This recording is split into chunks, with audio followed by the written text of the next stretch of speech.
जय हिंद बच्चों मैं अजय कुमार वाराणसी उत्तर प्रदेश से आपके अपने चैनल नौ शिक्षण पे स्वागत करता हूँ। बच्चों कई बच्चों की कल परीक्षा है 26 को, तो इसमें दिल्ली के बच्चे हैं उनका एग्ज़ाम होने जा रहा है। साथ ही साथ जो हिमाचल प्रदेश के बच्चे हैं उनका भी कल एग्ज़ाम होने जा रहा है। तो उनके लिए साइंस के कुछ इंपॉर्टेंट क्वेश्चंस मैं लेके आया हूँ, 35 क्वेश्चंस जो अब आप इस वीडियो में देखेंगे। तो बच्चों आप जिस भी क्लास में पढ़ रहे हो, इसके बाद जैसे आप 9th में जाओगे तो वैसे बच्चों एक श्रेष्ठा एग्ज़ाम का फॉर्म आएगा। तो ये बेहतरीन योजना है बच्चों, ये केंद्र सरकार की योजना है जिसमें 3000 सीटें हैं। और पिछली बार बच्चों 1000 बच्चे मेरे व्हाट्सएप ग्रुप से सफल हुए थे, जो इस समय सीबीएसई के बेहतरीन स्कूलों में 9 से 12 तक फ्री पढ़ने वाले हैं, जो आवासीय विद्यालय हैं उसमें पढ़ने वाले हैं। साथ ही साथ बच्चों पीएम यशस्वी का भी फॉर्म आएगा, तो आप व्हाट्सएप ग्रुप से जुड़ जाइएगा, डिस्क्रिप्शन में आपको लिंक मिल जाएगा। तो आइए आज के वीडियो को स्टार्ट करते हैं। और ये जो क्वेश्चन है बच्चों, जो अन्य राज्य के अभी 7 जनवरी को बिहार का होने वाला उनके लिए इम्पोर्टेंट है। साथ ही साथ जो उड़ीसा राज्य के लिए होने जा रहा है उसमें आ सकता है, महाराष्ट्र में भी आ सकता है। तो हमेशा बताता हूँ कि पैटर्न बच्चों सेम होता है। मैट के 90 क्वेश्चन आते हैं और सेट के भी 90 क्वेश्चन आते हैं। सबकी बच्चों अलग अलग प्लेलिस्ट बनी हुई है, डिस्क्रिप्शन में आपको मिल जाएगा बच्चों। साथ में प्लेलिस्ट आप चैनल पर भी जाके देख सकते हैं। हिंदी और इंग्लिश दोनों में आपको क्वेश्चंस यहाँ दिख जाएंगे। तो इंग्लिश मीडियम वाले बच्चे यहाँ से देख लें, हिंदी वाले यहाँ से। कैंची किस श्रेणी का उत्तोलक है? तो बच्चों इसका पहला ऑप्शन सही है, ऑप्शन नंबर ए प्रथम श्रेणी का उत्तोलक है। त्वरित चालक बनते हैं, तो जो आपने देखी हुई होगी, जो बड़ी बड़ी बिल्डिंग्स होती हैं उस पर एक लोहे का अलग से त्रिशूल की तरह कई लोग लगाते हैं, तो वो एक क्या लाइटनिंग कंडक्टर का बच्चों काम करता है। तो जैसे बादल आपस में टकराते हैं, आपको पता है बिजली चमकती है, तो बिल्डिंग का नुकसान ना हो इसलिए त्वरित चालक लगाए जाते हैं। तो ये देखिए बच्चों, एक मेटल का होना चाहिए, तभी वो चार्ज को वो ले लेगा और ज़मीन के अंदर वापस से भेज देगा। तो ये है बच्चों, धातु का बना होता है फ्रॉम मेटल। ठीक है। इसके बाद क्वेश्चन नंबर 3 आपके सामने, सौर सेल सौर ऊर्जा को परिवर्तित करता है। तो वो बच्चों परिवर्तित करता है विद्युत ऊर्जा में, यानी कि इलेक्ट्रिकल एनर्जी में करता है। इसके बाद क्वेश्चन नंबर 4, यदि तांबे की विशिष्ट ऊष्मा धारिता 386 जूल प्रति केजी डिग्री सेंटीग्रेड हो तो 100 किलोग्राम तांबे का ताप 10 डिग्री ताप बढ़ाने के लिए आवश्यक ऊष्मा की मात्रा कितनी होगी? बच्चों ये इस तरह का सवाल इस बार राजस्थान यूपी में दोनों राज्यों में आ चुका है, अन्य राज्यों में भी आने की पूरी उम्मीद है। तो बच्चों जो हीट होता है वो आपको पता होना चाहिए, वो MS डेल्टा टी होता है। एस की जगह कई लोग सी भी इस्तेमाल करते हैं। तो ये बच्चों स्पेसिफिक हीट है, विशिष्ट ऊष्मा है। ठीक है। तो और यहाँ पर बच्चों देखिएगा, जब भी सवाल आएगा तो विशिष्ट ऊष्मा दी होगी, वजन दिया रहेगा, ताप दिया रहेगा, बस आपको हीट निकालना होगा। इसका उल्टा भी कि कोई एक चीज़ ना देखकर 4 चीज़ें हैं आपके सामने, 1 2 3 4, इसमें से कोई एक चीज़ नहीं दिएगा तो क्रॉस मल्टीप्लाई करके आप निकाल सकते हैं। यहाँ जैसे जो मास है वो 100 किलोग्राम है, विशिष्ट ऊष्मा जो है 386 है। ठीक है। और टेम्परेचर जो बढ़ना है वो 10 डिग्री बढ़ना है। ठीक है। तो इसमें अगर आप ध्यान देते हैं बच्चों कि जो जो आंसर है वो दशमलव में है। ठीक है। तो यहाँ पर दशमलव अगर हम लगाते हैं, ठीक है, तो कितने जीरो हो गए? मतलब अगर यहाँ दशमलव लगा रहे हैं तो हमें कितने 100 से गुणा करना पड़ेगा, तब यहाँ दशमलव लगेगा। ठीक है।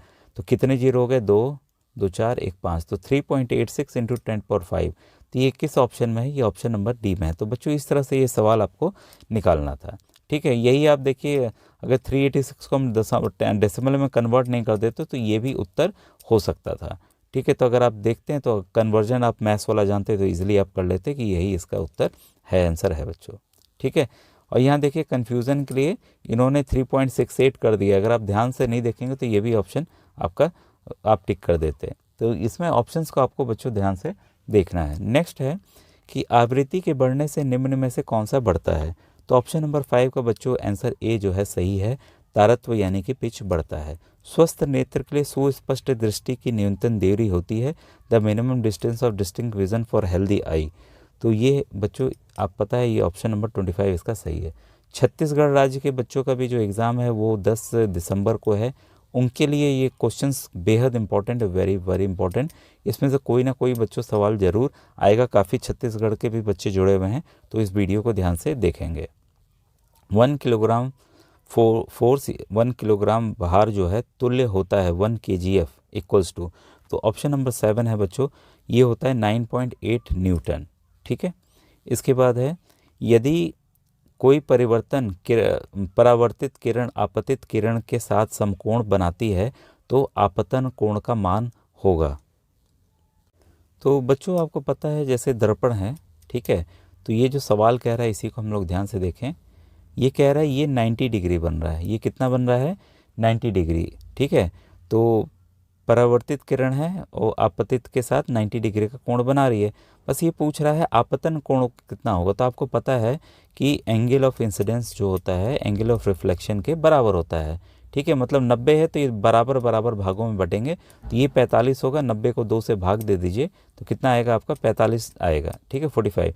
तो ये 45 होगा, ये 45 होगा, तो एंगल ऑफ इंसिडेंस या आपतन कोण आपका कितना होगा 45 डिग्री होगा। तो 8 का बच्चों ऑप्शन नंबर डी सही है। आकाशीय दूरी मापने के लिए निम्न में से कौन से मात्रक का प्रयोग किया जाता है? तो एस्ट्रोनॉमिकल डिस्टेंस बच्चों मापी जाती है प्रकाश वर्ष में। काफ़ी बार बताया, काफ़ी बार कई राज्यों में आया हुआ है, वेरी इंपॉर्टेंट क्वेश्चन बच्चों, ठीक है। इसके बाद है निम्नलिखित में से कौन विद्युत का कुचालक है, ठीक है, यानी कि बैड कंडक्टर ऑफ इलेक्ट्रिसिटी है। तो इसका सही आंसर है बच्चों आसुत जल। सेम देखिए राजस्थान या हरियाणा में मुझे आया था ये क्वेश्चन, सेम क्वेश्चन आया है, तो ये प्रश्न बच्चों बदल के आ सकते हैं, ठीक है। और बाकी सब अच्छे कंडक्टर हैं बच्चों। इसके बाद है यदि किसी वस्तु पर इलेक्ट्रॉन की अधिकता हो तो वस्तु होगी। तो कोई भी चीज़ मेटल है, मान लीजिए उसमें इलेक्ट्रॉन्स ढेर सारे आ गए तो क्या हो जाएगा, नेगेटिवली चार्ज हो जाएगा, तो क्या हो जाएगा ऋणावेशित हो जाएगा। ऑप्शन नंबर बी बच्चों सही है। क्वेश्चन नंबर 12 आपके सामने, स्थैतिक घर्षण का मान कम होता है, static friction is less than. तो ये बच्चों होता है इनमें से कोई नहीं, किसी से भी ये इसका मान कम नहीं होता, ये सबसे अधिक होता है, ठीक है। तो ऑप्शन नंबर 12 का ऑप्शन नंबर डी बच्चों सही है। इसके बाद है देखिए केमिस्ट्री के क्वेश्चंस आपके सामने, किस अणु में 3 परमाणु होते हैं, ठीक है, विच मॉलिक्यूल हैज़ 3 एटम्स। तो इसमें अगर आप ध्यान से देखेंगे कि एटम्स की बात करें तो यहाँ 6 जोड़ लीजिए 12, यहाँ ऑक्सीजन के 3 हैं, ठीक है। एटम्स की बात हो रही है 3 एटम्स, तो यहाँ पर कुल जो है बच्चों इसमें ओजोन में 3 एटम्स आपके हैं, ओ सिमिलर होने चाहिए, ठीक है। तो ऑप्शन नंबर 13 का तीसरा ऑप्शन बच्चों। इस वाले में भी बच्चों ये देखिए 2 ऑप्शंस हैं, ये इसमें भी देखिए 3 हैं, यहाँ तो 12 थे, यहाँ 3 थे, नाइट्रोजन 1 ऑक्सीजन 2 3 और ये 2 ही हुआ। तो यहाँ पर बी और सी दोनों ऑप्शन सही हैं, इसलिए इसका ऑप्शन नंबर बी बच्चों सही है, ठीक है। इसके बाद है समुद्र के पानी से नमक बनाने की विधि को कहते हैं। तो आपको बच्चों पता है कि पानी को खेतों में छोड़ दिया जाता है, फिर पानी उड़ जाता है, नमक वहीं रह जाता है, तो यह है वाष्पीकरण यानी कि वेपोराइजेशन मेथड, ठीक है।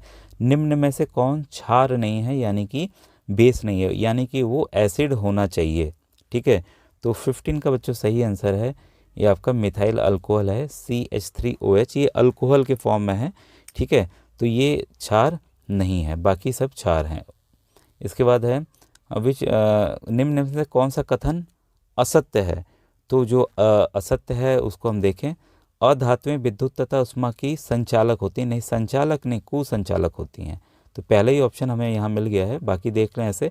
मिश्र धातुओं की सामांगी मिश्रण होते हैं, ये सही है। कार्बन एक अधातु तत्व है, ये भी सही है। चांदी सोना एवं प्लेटिनम उत्कृष्ट धातुएं हैं यानी कि नोबल मेटल्स हैं, ये एकदम सही है। इसके पीछे बस कारण ये है बच्चों कि ये रिएक्टिव नहीं है, रिएक्शन नहीं जल्दी किसी के साथ करती हैं, इसलिए इनको देखिए पहना जाता है, सभी लेडीज़ पहनती भी हैं, महंगी भी बिकती हैं। तो ऑप्शन नंबर डी इसका बच्चों सही है। इसके बाद क्वेश्चन नंबर 17 है आपके सामने, फुलरिन और ग्रेफाइट में अंतर है। तो यहाँ देखिएगा बच्चों, जो फुलरिन की संरचना होती है उसमें 5 कार्बन परमाणु, जबकि ग्रेफाइट में 6 कार्बन परमाणु होते हैं, तो ये विशेष अंतर है। और बाकी जो क्वेश्चन है मतलब ऑप्शन हैं वो गलत हैं, ठीक है। इसके बाद है अम्लीय ऑक्साइड है।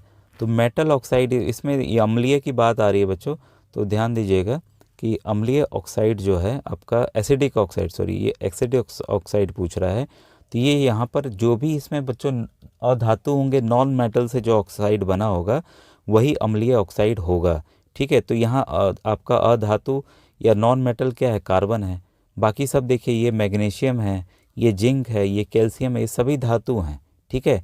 तो इनका कैसा बनेगा, ये आपका जो अधातु होते हैं वही अम्लीय ऑक्साइड बनाते हैं, बाकी जो हैं मेटल्स जो हैं अधातु, ये जो धातु हैं वो क्षारीय ऑक्साइड बनाते हैं।